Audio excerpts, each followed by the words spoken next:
With the building ablaze, a commanding voice orders everyone to attack and prevent any escape. A guard drives a spear into the stomach of a demi-monster. A figure in a golden mask swings a sword at another guard who blocks it with a shield. A fierce battle ensues between the guards and the demi-monsters, accompanied by masked individuals. The guards ruthlessly dispatch the monsters. A frightened guard suddenly gets kicked by the golden masked figure. He curses himself for letting his guard down as the masked man approaches, sword in hand. Sweating with worry, he reaches for a nearby weapon, fearing the worst. The masked man forcefully steps on his hand, breaking his fingers. Raising his sword, the masked man prepares to strike the helpless guard. As the sword descends, the guard resigns himself to his fate. Suddenly, a spear flies out of nowhere, piercing through the golden masked figure and tearing him apart. The guard watches in bewilderment, wondering what just happened. On the top floor of the building, he spots a dark figure. It's Dallin, smirking confidently. Holding several spears, he focuses intently. Dallin raises his hand high, shifting his weight back. With a determined grimace, he launches the spears with tremendous force. The spears soar through the air and strike the demi-monsters below on the battlefield. The soldiers are stunned and shocked by Dallin's intervention. Filled with renewed hope, they launch a second charge at the remaining enemies. With Dallin among them, they believe the tide has turned in their favor. Dallin grips a larger axe and decides to join the battle directly. Activating the leap spell, he propels himself off the building and into the fray. In a short time, the battle concludes, and healers tend to the wounded soldiers. Dallin observes the bustling activity as healers work tirelessly. He overhears someone requesting a regeneration potion and recalls the offer from the Elder Mage. He briefly considers whether he should have accepted it, but dismisses the thought knowing it wouldn't have been sufficient for everyone. Confident in another offer he accepted, he believes it will save many lives. Just then, someone approaches and asks if he is Dallin. Introducing himself as Gawain, leader of the Silent Squadron of the Bronze Guards, he sincerely thanks Dallin for his support in the battle. Dallin recognizes Gawain's experience and decides to establish a friendly rapport with him. They shake hands, and Dallin learns that Gawain recommended him to Elder Elgaias, which Gawain confirms. Gawain tells Dallin he was impressed by how he handled the commission given by Sienna. He also notes that he witnessed Dallin's talent firsthand earlier. He then wishes Dallin good fortune in his future commissions. Suddenly, Dallin's expression changes as he senses something wrong. Feeling his forehead, he wonders if he pushed himself too hard and decides he needs rest. He turns to leave. As Dallin walks away, Gawain advises him to wear armor despite his strength. Dallin nods with a smile, expressing his intention to acquire armor soon. The next day, Dallin strolls through the streets, searching for something. His gaze falls upon the smithy prepared by Galio's Emporium for the blacksmith, Leverina Hakim, to start anew. He enters the smithy and inquires about the progress of the work. Penny, the blacksmith's niece, gives a cheerful smile upon seeing Dallin. She informs her uncle that Dallin has arrived. The blacksmith, Leverin, turns around, wiping sweat from his brow, and remarks that Dallin is right on time. He pushes a large box towards Dallin, saying it's what he asked for. Dallin thanks Leverin for preparing it promptly. Opening the lid of the box, he gazes inside. Dallin dons the armor and expresses his satisfaction with it. Leverin laughs in relief and offers Dallin to choose any weapon from the stand. Dallin selects a large axe and thanks Leverin. Suddenly, he senses someone outside. Apologizing to Leverin for not paying the full price, Dallin says he must leave, but Leverin reassures him, grateful that Dallin helped set up his new smithy. Dallin praises the excellent equipment and encourages Leverin to continue his good work. Leverin smiles and says he is in Dallin's hands. Dallin steps outside, exclaiming that the person arrived sooner than expected and sensing a serious situation. Gawain apologizes to Dallin for interrupting and agrees that the situation is dire. He requests Dallin's help. Gawain explains that the remaining heretics have assembled and taken over the eastern region's 8th territory. Dallin and Gawain gallop on horseback toward their destination. Dallin asks Gawain to explain how the heretics managed to conquer the 8th territory. Gawain explains that his team obtained evidence at the Telia shop, leading them to discover the heretics' stronghold. And when his forces stormed the stronghold, the heretics had already evacuated. The heretics had a hidden dwelling in the 8th territory, catching everyone off guard and allowing them to seize most of the territory.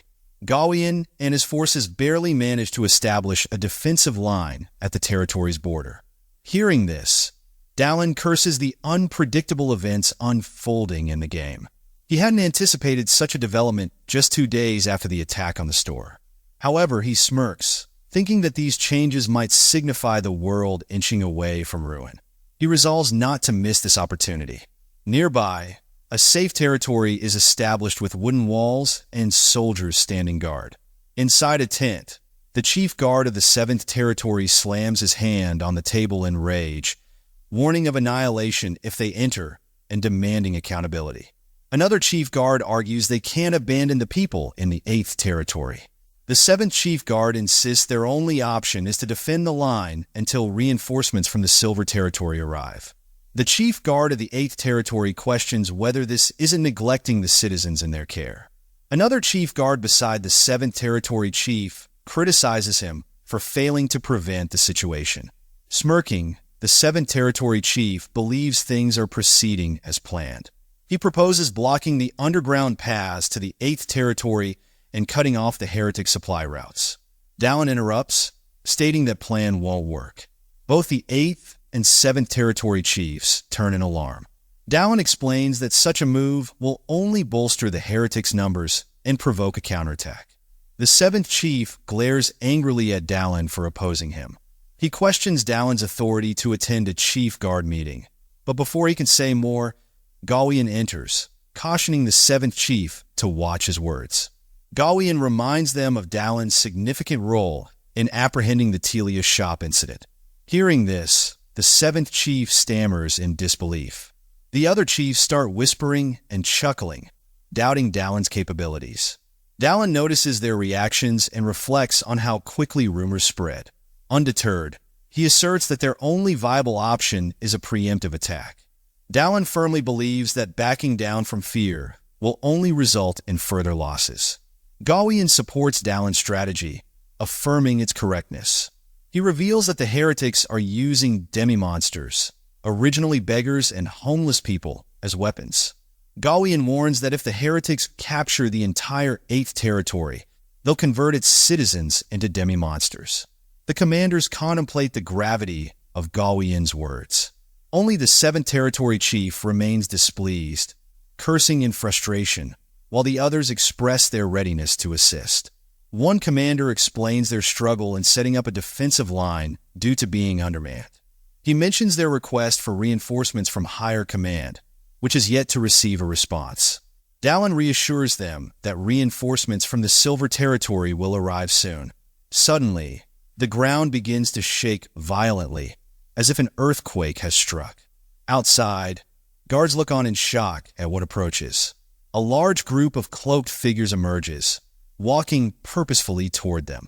Leading the group is Felver Valentino, the elder mage, who introduces his companions to the soldiers. Dallin steps out to greet Valentino at the gate, remarking that they've arrived at the perfect moment. Valentino chuckles and enjoys being addressed as elder by Dallin. Removing his hood, he remarks that this is why he likes Dallin. The last time Dallin and Valentino met, Valentino had offered Dallin another reward. He had promised to heed Dallin's request and come to his defense whenever his city was in danger. So Dallin called on Valentino for help, and true to his word, Valentino arrived. Dallin expresses that the support of the Magic Tower is always welcome and thanks Valentino for keeping his promise. With Dallin at the front holding a torch and the mages in formation behind him, they are ready. Dallin's look is fully focused. He recalls back in the tent, he had asked the commanders to raise their hands if they agreed with their plans. But not everyone had agreed. He had admitted that attacking first is dangerous and had planned to make the plans with the ones he trusts. He had instructed the 8th Territory Chief Guard to watch over the site and had said only the elites would enter the mines. And with that meeting, now all the preparations are complete. The bronze guards led by Gawain, the elders and magicians, will be striking the cult with Dallin. Dallin moves forward, leading the others towards the entry of the mines. The elder mage Felver Valentino says he can feel ominous magic. Suddenly, from the darkness in the mines, a loud screech comes out, alarming them. A fat man comes running out. The man's half-face is looking like it's melting as he cries out to save him. Gawain asks if the fat man is the 7th Territory Chief Guard. Hearing this voice, the 7th Chief recognizes it as Gawain's voice, and he pleads, asking for help, saying someone betrayed him. Dallin realizes the 7th Chief must have been in cohorts with the cultists. Suddenly, he is startled as a sharp clawed arm pierces from behind the 7th Chief. A masked creature appears, stating Dallin and his team just arrived just in time for more sacrifices. Dallin gives a worried look on hearing about sacrifice and thinks they have to stop the Grand Apostle. Gawain calls Dallin and walks forward. A fury in his face says he will take care of the bastard in a mask. The monster in the mask asks Gawain who he is finding him familiar with, and he says he remembers. He asks Gawain if he is a child of a beggar-looking guy he had killed before, and says his taste was so strong he can still recollect it. Gawain's rage grows, and he curses the monster in mask and anger. Valentino tells Gawain to calm down and says the masked monster isn't the only enemy they have to face. Gawain asks what Valentino means by that. Valentino points out 2 fingers and utters a spell, and he shoots a powerful force of wind, blowing the masked monster backwards. The powerful gust of wind blows the mist away. The 8th Territory Chief Guard is shocked by something ahead. He shouts out that it's the cultists high above, a group of them who are hiding themselves in the fog. Suddenly, the structure the cultists were standing on begins breaking all of them as the masks jump down. Among the masked figures, one with long hair notices Felver Valentino. All of them land down around the lizard monster, noting they have been spotted. The lizard monster with a mask says they will also reply in kind. The 8th Chief, Gawain, and Dallin all stare in alarm. At that moment, a massive monster walks in behind the cultists. The monster is huge, with multiple faces etched in its body as it roars loud, saliva dripping from its mouth. The 8th Chief exclaims that it's a monster from hell. Even the mages look taken aback. But Dallin gives a smile and tells the lizard man he seems to be having fun by bringing even the monsters. The lizard man says he will do anything if it's for the grand plan, and he charges ahead, telling Dallin and others to be his sacrifices.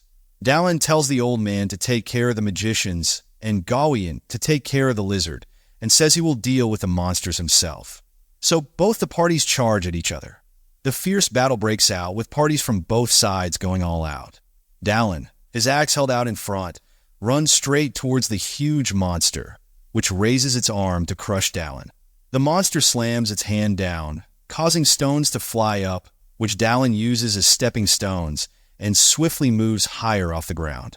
A few feet above the monster, he raises his axe and comes down at it.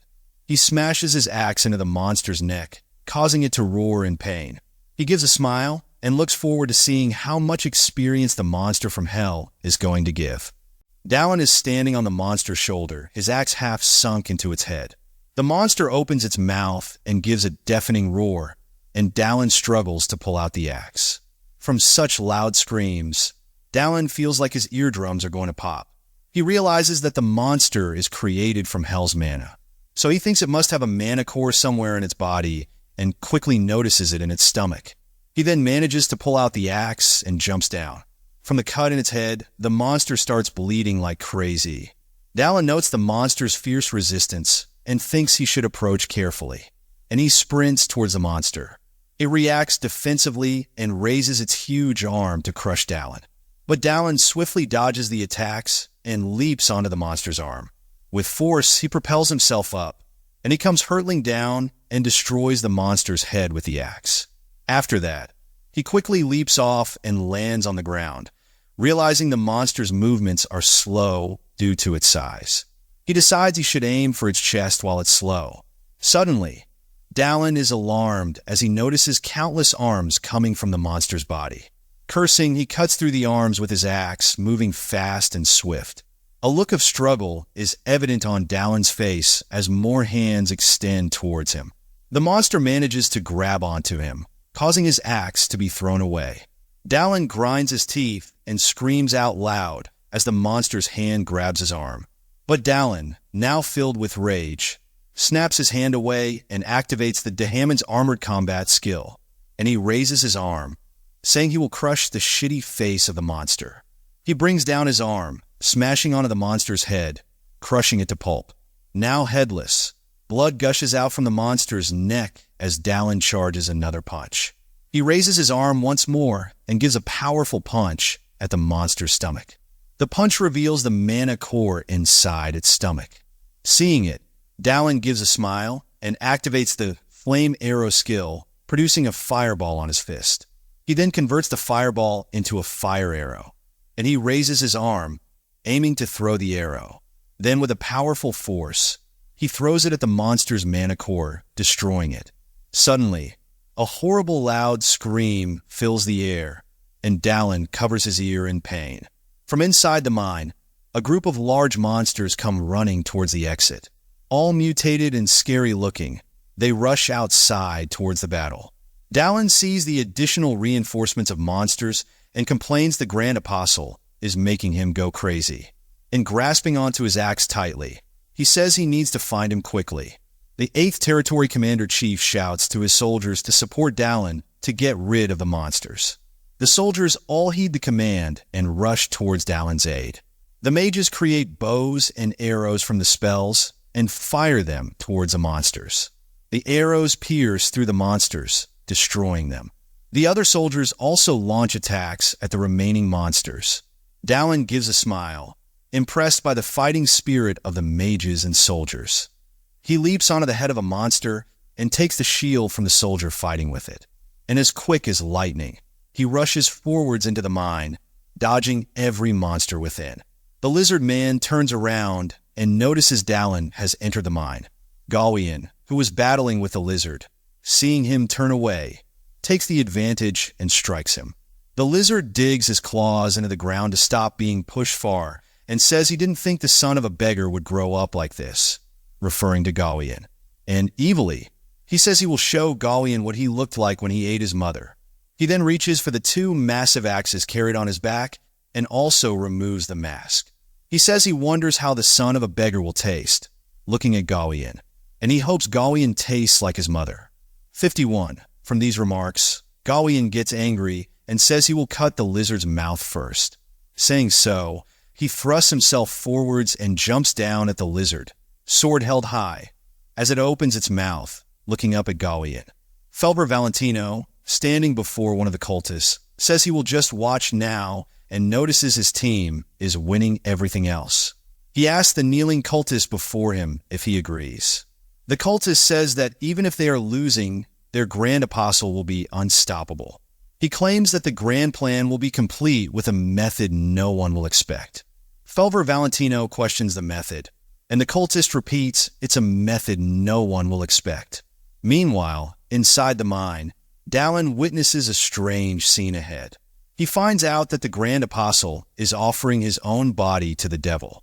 The Grand Apostle notices Dalin and mentions that he lacked sacrifices to summon the devil. He states that he does not regret his contract with the devil and claims his body will finally be complete, thanking Dalin for coming. He says that the great warrior, the gods are watching, and before he can say anything, Dalin throws his axe, which strikes him in the face. However, the Grand Apostle starts laughing and asks Dalin if he thinks he can kill him so easily. But Dalin claims that he knew the Grand Apostle wouldn't die with one blow, and suddenly he stops talking, a horror look replacing his expression. Staring ahead at the Grand Apostle, he says he didn't expect it. The system notifies Dalin that he has discovered the 6th Silver Masked Apostle's corpse and captured Great Warrior's corpse. After playing hundreds of rounds, it became clear Dalin was investing his life in clearing the game. For the sake of playing for fun, he even let a downfall. It was when he became an apostle of retrograde. However, the end was followed by a massacre. Dalin was sacrificed by the Grand Apostle, but vowed to kill him one day. Now, upon confronting the Grand Apostle again, he discovered his previous corpse. The Grand Apostle, holding Dalin's axe with one of his tentacles, declares it's time. He charges towards Dalin, telling him to obediently be a sacrifice for the grand plan. Dalin recognizes that the creature the Grand Apostle contracted is the low-ranked demon, Arachne. But even as a low-ranked demon, it still has an incredible regeneration ability. The Grand Apostle tells Dalin he's quite good at dodging and knew he wouldn't go down easily. Suddenly, he vanishes from Dalin's sight. Out of nowhere, a cut appears on Dalin's cheek.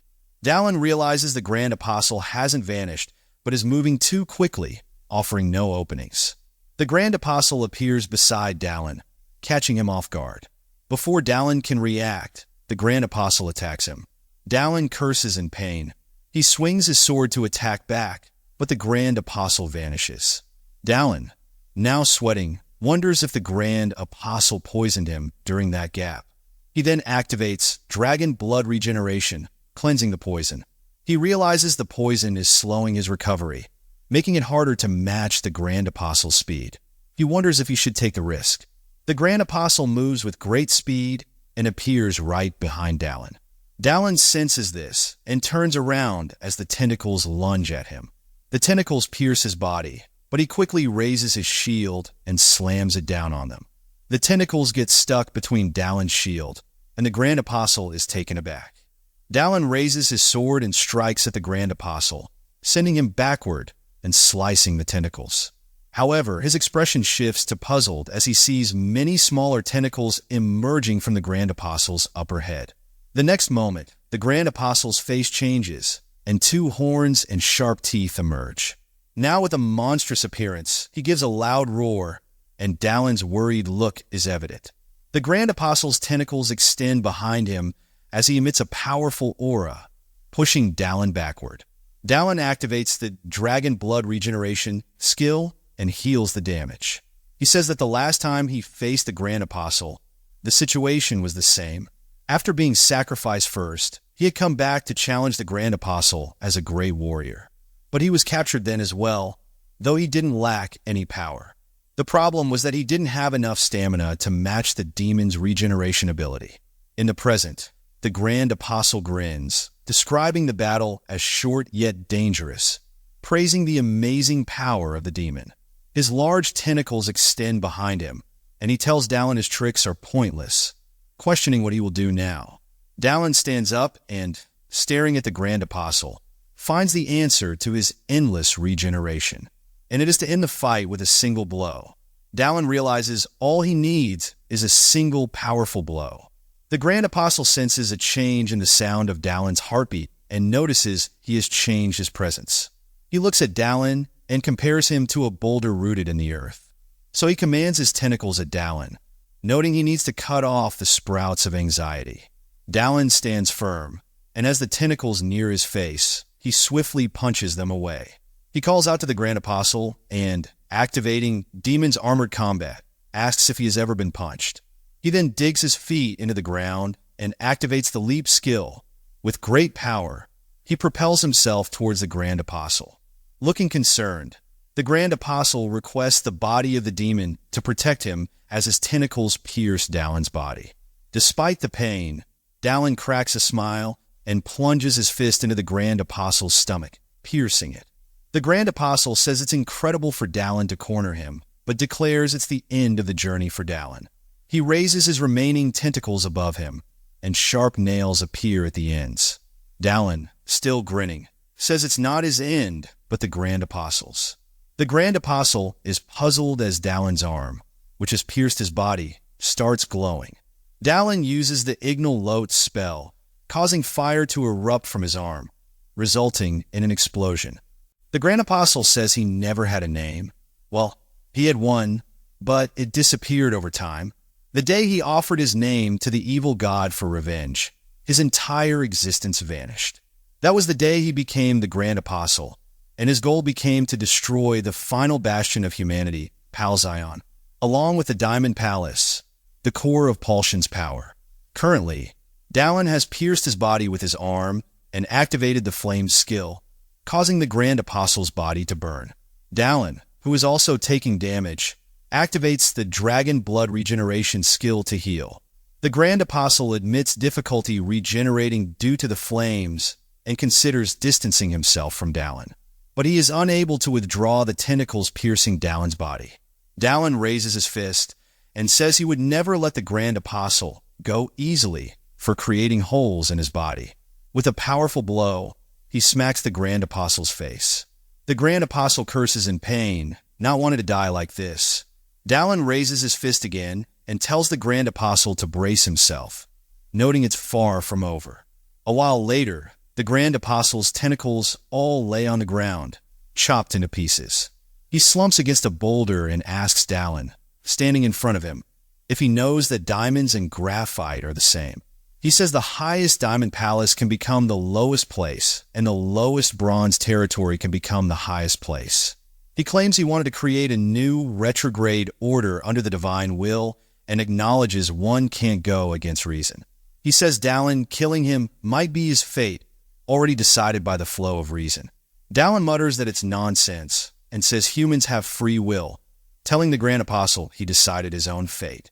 He reveals that the Grand Apostle was once chased from the Diamond Palace as well. The Grand Apostle says that might be so before his head drops and his eyes close. The system informs Dallin he has killed his target. Dallin claims it's his first time hearing a boss monster's testament. The system notifies him he has discovered 2 of his previous corpses. Using the corpse collection skill, he collects one of the corpses, increasing his stats. He obtains the rapid freeze skill. He notes that he received the fire skill before, and now it's ice. He turns to the other corpse and collects it as well, which increases his strength by 4. Seeing his strength increase significantly, Dallin is surprised. Suddenly, he feels a rush of pain in his body and gives a loud scream. He gets down on his knees and, gathering his will, declares he won't die here, endure, and definitely return to Earth. After a brief period of darkness, Dallin finds himself standing somewhere else, where it's snowing. He looks around and notices it's the starting point in the game. He wonders why he is here, if it's a dream, or if he died after absorbing the corpse and regressing. Closing his eyes, he can feel his physical body far away. It's still enduring the painful situation from earlier. He guesses he might have to do something here. He makes his way towards a cabin and, upon entering, gives a startled look. He recognizes that it's his room. Ahead, he sees himself playing the game he is currently in. The one playing the game is clicking the mouse, asking what the next quest is. Dallin is horrified as he realizes that the world he is in isn't a game. He remembers the rounds he didn't clear, the NPCs he killed, and the worlds he gave up. With a hand over his mouth in shock, he wonders how many worlds he has destroyed until now. A hand suddenly grabs Dallin's leg. Startled, Dallin looks down and sees all the people he killed crawling towards him, asking him to spare them. Dallin looks at himself playing the game and says he is his past and his original sin. With a tearful face, he realizes that even if he stops the destruction, he won't rid himself of his sins. Clenching his fist, he decides there's only one way for him to atone. His body starts emitting a glow, and with a determined face, he promises he won't give up in the current round. Suddenly, from the cabin, a massive streak of bright light ascends into the sky. The system notifies Dallin he has achieved small territory. Outside the mines, the mages are hurriedly tending to the injured bronze guards. The elder mage, Felver Valentino, casts a spell producing transparent, mist-like golden hands. The hands tend to the injuries of the 8th Territory Chief Guard. After the treatment, Valentino tells him to go and get some rest as the 8th Chief thanks him. Valentino turns his head, noticing someone walking towards him. It's Dallin, who has returned from the mines looking cheerful and uninjured. Valentino says he was worried about Dallin and shows relief at seeing him safe. He then analyzes Dallin properly and asks if he achieved small territory, causing Dallin to be alarmed at Valentino's notice. When Dallin woke up in the mines, he felt that he had unlocked a new sense. He then summoned the status window and saw all his stats except strength had increased by 1. Even the proficiency of his skills had increased. He guessed that the small territory he achieved must have caused all this. He hopes Valentino knows something about it. Dallin tells Valentino he has many questions, but suggests it might not be the right time, just as someone calls out to Valentino about a casualty. Valentino says he will take his leave and tells Dallin to visit the Magic Tower if he has any questions. As Valentino leaves, Dallin looks around, searching for the Silent Company commander, Gawain. He quickly spots him sitting on top of the dead lizard man, looking very tired. At that moment, someone in a hood walks past Dallin. He notices that the person is Tommy, who he thought was on probation. He remembers the incident in the sewers and notes Tommy's tenacity to be inquisitive. But Dallin is sure the elders will educate Tommy. He spots a golden mask on the ground. Looking at it, he acknowledges that he finally defeated the roots of the pagan bastards and eliminated a probable cause of destruction. But he knows it's just a start, because in the future, he will have to face enemies that will be on a whole other level than those he has faced till now. With a determined look, he vows to destroy the threats one by one. Later, Dallin receives a letter from Sienna saying he has received so many commissions that the commission box is about to explode. A lot of big shots who never showed their faces have started visiting the taverns, and Sienna warns Dallin to keep his eyes open. Reading the letter, Dallin realizes there are a lot of flies he needs to deal with. As he walks into the tavern, he notices it's packed with people who, upon noticing him, fall into dead silence. He exclaims that he never thought he would get so famous. He walks up to the bar and requests a drink while everyone stares at him from behind. As he takes his drink, someone puts their arm on his shoulder. A man smiles down at Dallin, telling him his face is seen once in a blue moon. He complains that Dallin never accepts any of his commissions and asks if his fame made him forget about them. Moving closer, he angrily tells Dallin to stop pretending to be exclusive. But Dallin slaps the man's arm away and tells him to just drink his alcohol. The man, looking aghast, shouts out in pain as his arm breaks. Pissed, he withdraws a sword and, pointing it at Dallin, says he will cut him down. Saying so, he raises the sword and charges at Dallin.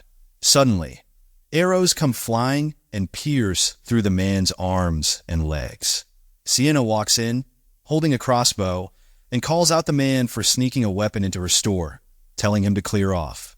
Furiously, she calls the man a trivial bastard. She tells Dallin he is late and to follow her. Dallin stands up and with a smirk admits Sienna is scary. Inside Sienna's office, Dallin says she is busy fending off the rude customers, to which Sienna says that is nothing. She says that the profits have increased a lot thanks to Dallin.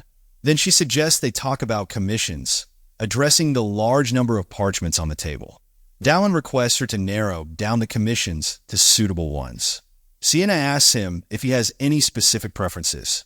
Dallin says he prefers a potion that increases stamina or a commissioner who can provide vision spells or rituals. Dallin has realized that all his abilities are concentrated on strength, creating an imbalance, and seeks to increase his stamina to sustain him. Sienna looks at a commission and says it might work, though she wouldn't recommend it. She explains that the commissioner is an apprentice knight of the Holy Knights, and that the contents of the commission are to defeat a devil in the labyrinth and help find the Holy Sword. Dallin says he will accept that commission, causing Sienna to ask if he's sure. Dallin, grinning, says he wants to go down the labyrinth and tells her to contact the commissioner. Some time later, Dallin walks into an inn and notices a woman in armor preparing to fight 3 large men. The woman, who looks like a knight, is challenging a mercenary to a duel. She looks sideways and asks for a notary. Dallin is taken aback by the behavior of the woman. As horse-pulled wagons laden with goods and traders prepare to pass through a large gate, Dallin stops by a guard. He holds out the plate and says he is a gold plate mercenary. Sienna had given him the gold plate, saying Gawain had asked her to as a reward for the commission. The guard says that since Dallin is a gold plate mercenary, it will cost him 8 shillings to enter. Dallin hands over the shillings, noting his status is improving nicely. He walks through the gate. He has arrived at Palshan's second region, the land of adventurers, the Silver Territory. That place is also the entrance to the labyrinth where one can obtain a wish stone. As Dallin is on his way, an old man calls out for him from behind. He asks Dallin if he is there to enter the labyrinth.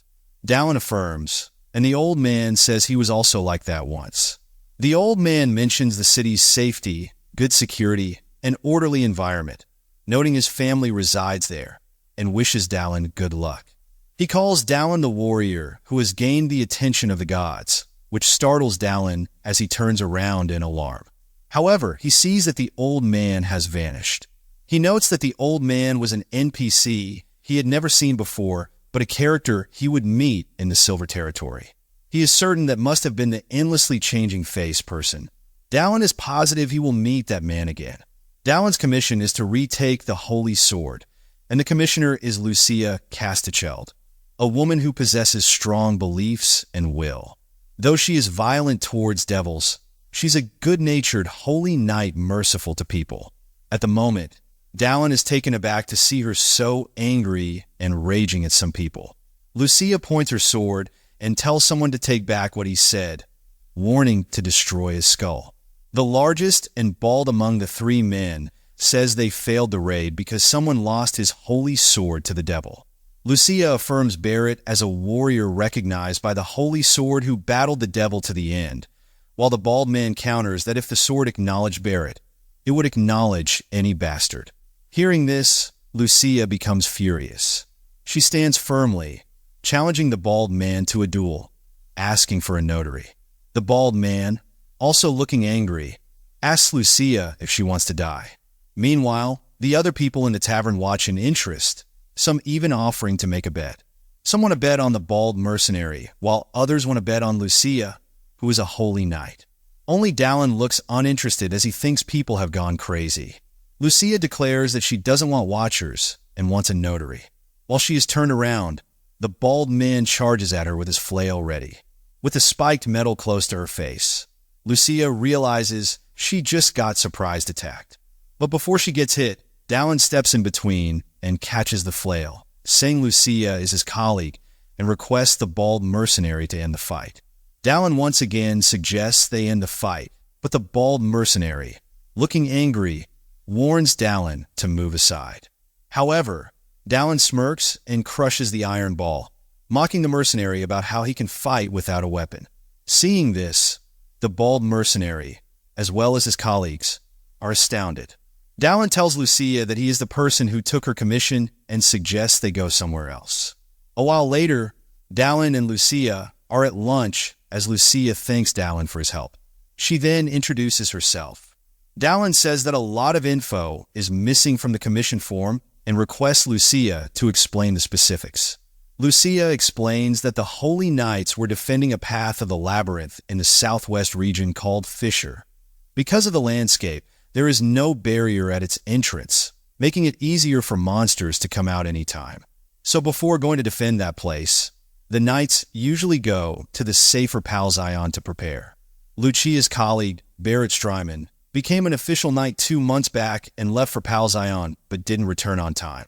After that, he was declared dead, and sometime later, news reached the Holy Knights that one of the holy swords was stolen.